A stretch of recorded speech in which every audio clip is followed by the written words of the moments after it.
Wednesday we had a Bible class, and I remember as we were just speaking casually, we were talking about unforgiveness. And I remember when I first started fellowshipping at Standing Grace, Pastor Kim would always speak to me about forgiveness, that I should forgive, because I could hold grudges. So as we were speaking, I was like, no, like I've learned how to forgive because I allow the Holy Spirit to take more of me. And surely I was tested, a very big test. And I really thought it's so difficult to move away from this situation. But I committed it in the Lord's hands, and I can truly say that I've forgiven that person, whatever they've done to me. And I just want to thank the teachings that I have found in Standing Grace, and just how the Lord and the Holy Spirit continue to work in me. Okay, good morning. My name is Kalpa from Hamaskara. Today I would like to testify about the goodness of the Lord in the area of protection. I have two tenants at home who are Ethiopians. It's a husband and a wife. They are a couple. So they have a business in the outskirts of Hamaskara, Hamaskara that is situated in Northwest, in Lebodwan. So that morning, last week Friday, this gentleman woke up normally to go to his business. So when he got to the business, he had two of his brothers who were staying at the shop. So he left one and took the other one to drive to Wombats to go and get some groceries. So on their way, they realized that there was a car that was following them, and it's been for a while. So this car, they got so desperate that they even started flickering their lights for them to stop. So I don't know whether this was an intelligent move to the guy. He just stopped for them. And then, so when they stopped, they approached him and asked him for money. So he said, I don't have money. I can only give you 100 rand. So he gave them the 100. So they took out their weapons and started pointing them at them and saying that they should get into the other car. So they got into those gentlemen's car, and then one of them drove the truck that this guy was owned, his own car. Then they drove it. Then they just tied their eyes. They couldn't see where they were going, but then the car was just moving. So eventually they ended up in Winterfeld. But they didn't know at the time that it was Winterfeld. And then they locked them up in a room. So in this room, somewhere, and then they left them. They were just talking outside in another room, these kidnappers. And then they took their cell phones before they could lock them in that room. And then after leaving them there, so this other guy, the other one is kind of a big built man. So the other one is a little bit tiny. So he managed to squeeze somewhere from one of the shack. He just squeezed himself out and escaped and left the other brother behind. So when he left, he found an elderly man and asked him where he was. That's when he was able to identify that he was actually in Winterfeld. So he asked the gentleman for his telephone to call his other brothers. So he called them, and then he also asked for money to come back home. So this guy gave him and said that we'll bring your money back. So when he got there, he went to the police station. Because he had escaped on his own, he left the other guy there. So they went to the police station. This gentleman who borrowed him the phone, then immediately he was the one who the police asked which area it was in Winterfeld. So he was able to describe before 10 in the evening, because this thing happened in the morning. So the whole drama ensued the whole day. But before 10, these guys were already arrested. He was able to retrieve his car. And then this other one, they couldn't find the gentleman who was left behind. But then after they had arrested one, because immediately they realized that this one had escaped, they moved from that place to another area. So, but then the police managed to find them and also find this other brother who was left behind. So I'd really like to thank God for protection. So because when we pray, it shows that we are not really praying for ourselves, we are also covering everyone who is under our shelter. Because those people live in my compound. If should anything have happened to them, it would have rested on you. Yes. So I really thank God. I'm from Zambia and I'm residing in San. Tell us the testimony that you are having, which was and what the Lord has done for you. Okay, yes. I just want to thank God for my life, for my children's lives and family, You know, it's not easy. We are living in a wicked world now. So I just want to thank God for their lives, that God is always protecting us. You know, I always think there are others in the life supporting machine. When you are watching Emmanuel TV, that's when really you can thank God for your life and your family. Others are in very, very expensive supporting machines whereby me, Sharon, I can't even manage to maintain it. But here I am, I'm fit and alive, my children are fine, my family, all of them, so I just want to thank God for that. And the other testimony is about tithing, brethren. You know, yes, I'm a tither. I'm always tithing. So, but I was when I'm tithing, I was always forgetting to pray about my business. Or on the envelopes, there is a part which is written prayer point. So last month, when I was tithing, I just told myself, let me write this prayer point of my the business growth. You know, I have a school in Zambia. It's called Leaders of Tomorrow Academy. It's a preschool. So yeah, I had challenges, you know. So there were only 6 kids when we started, and then they went to 10. But you know, I had some challenges, and parents were not paying as well. So after tithing, and then I prayed, and I continued praying, and I tithed, I gave that prayer point. The number of children has grown to 17. Hallelujah. Amen.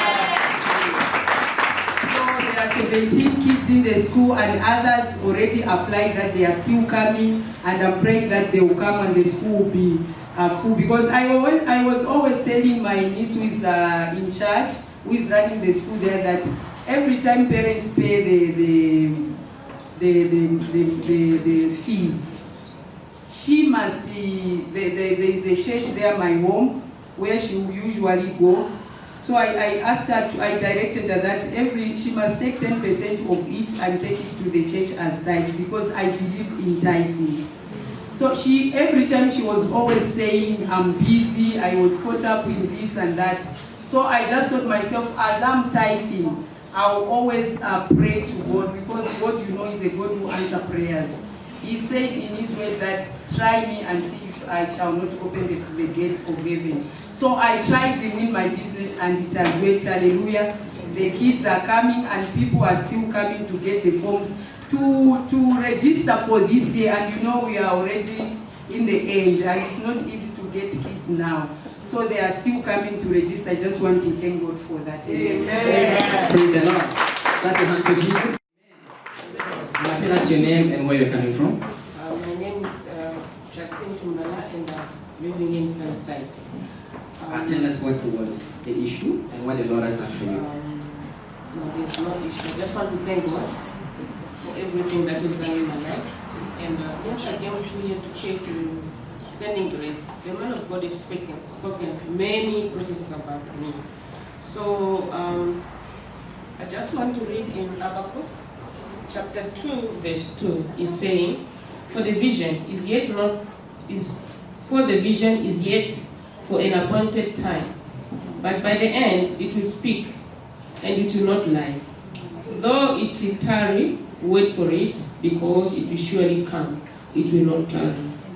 I just want to thank God. So everything that has been spoken upon my life will come to pass in the name of Jesus. Amen. Good morning, church. Good morning. I'm fine. Everybody is fine. Amen. Amen. Give us your testimony. I'm sitting there now. You know, I keep on asking myself, Lord, how do you testimony? So this person, you have so many. Amen.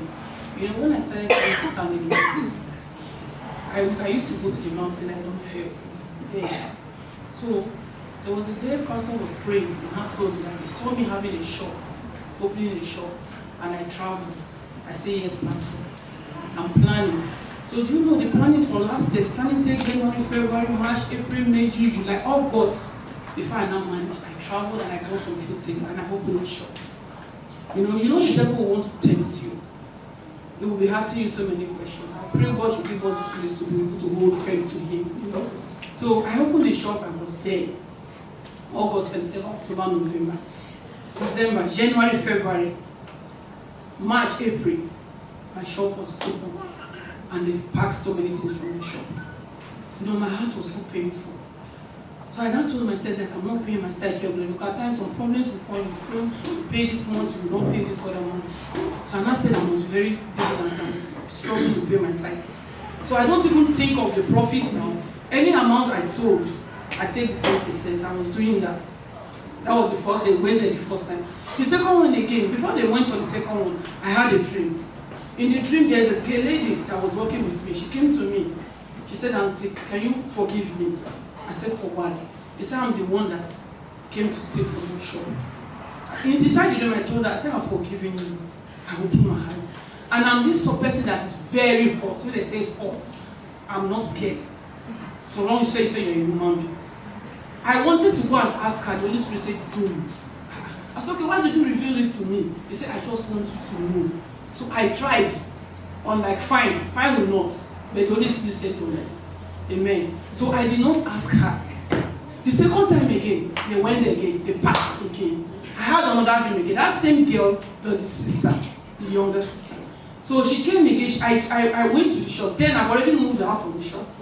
So I went there in the dream. I saw her. My things were there in the shop. And her things, she was there working. So I asked her, so what are you doing in my shop? She said, Auntie, everybody was stealing. That was why I came to steal. When I woke up from the dream, my head was like this. I said, this one, I'm going to hospital. Two of them, So when I came out from home, I was going. The Spirit said, I did not ask you, I did not reveal to you for you to go and ask. I want you to know that I'm aware. You don't worry. Leave them. I struggled again. Each time I see them, it comes to my head. Each time I see that, it comes to me. So I felt those dreams I was having, God is trying to do what? To show me the right way to follow. Those by quarreling, fighting with people, confronting people is not of God. You know? So God said, now, I want to try. I struggled. I won't lie to you. I did not ask two of them. Amen. Amen. I think last week, because if I should ask them, the caretaker of that building, she's my friend. She's a white lady. She's my very fast. I said, Annette, I don't want these two people in this building. The woman will not allow me. But what did I do? I hold up to myself. I prayed. I asked God, please, just give me that heart to forgive them. You know, I struggled and I have forgiven them. So last week I went there. I saw two pictures by the entrance. So when I saw one was building seriously, while the other one was holding something, I don't know. So the one that was holding something is among the person I dreamt of. So when I entered and asked the security, what is the problem? He said two of them fought. So what happened? This other one, the one that I saw in the second one, used the bottle to tear the other one on his face. So they now banded two of them to enter the building. So the reason why I came out wasn't me that asked them not to come. Because if I should go and do it, I'm doing it. But the Holy Spirit took over. I'm not happy about it that they stopped them from going to the building, but God is saying something. Amen. Of God for the glory of God. Amen. Amen. Who come to the mountain prayers here? To the prayer mountain. Amen. God bless you. They know what I'm talking about, but I have to restart so that those who are not there, they will know what happened. This is last month. In this month now, last month, we were like host to the prayer mountain in the morning. Then Pastor gave the prayer points as a request that those who are having the issues that they are believing the Lord to help them, they should come and tell me. They say it out, then we'll pray for that so that the Lord will help them intervene. Okay, I raised my hand after other people. Then I explained to him that my issue is that I took my document. My document are already here. They had submitted them. But my school in Congo, they can't reply. So I've been waiting since January till this month. Amen? They haven't yet replied. Every time someone sending me emails that your school can't respond. So as long as they can't respond, your document cannot be certified. And it's like they're meaningless in South Africa unless SACWA acknowledge it. So I've been waiting.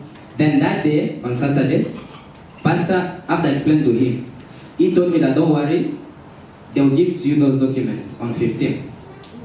They'll give it to you. I believe. I went home. And when he told me, it was something like 7 on 7 or on 8. So The 15 was already coming, it was close. Amen? That 15 arrived. That was last month. It arrived, it passed. It went to 20. Now my heart was reminding me, said, Pastor said on 15. The 15 has passed. I just believe saying, because he said on 15, the Lord knows about it. And I hold to what he said, it is coming. That's what I know. This month came. Yesterday was Saturday, amen? Friday was 15. On 15. They sent me the email, the message on the phone from someone that your documents are ready. Come and take them. So, amen. I went on Sakwa to Sakwa and I fetched my documents and here they are. Amen.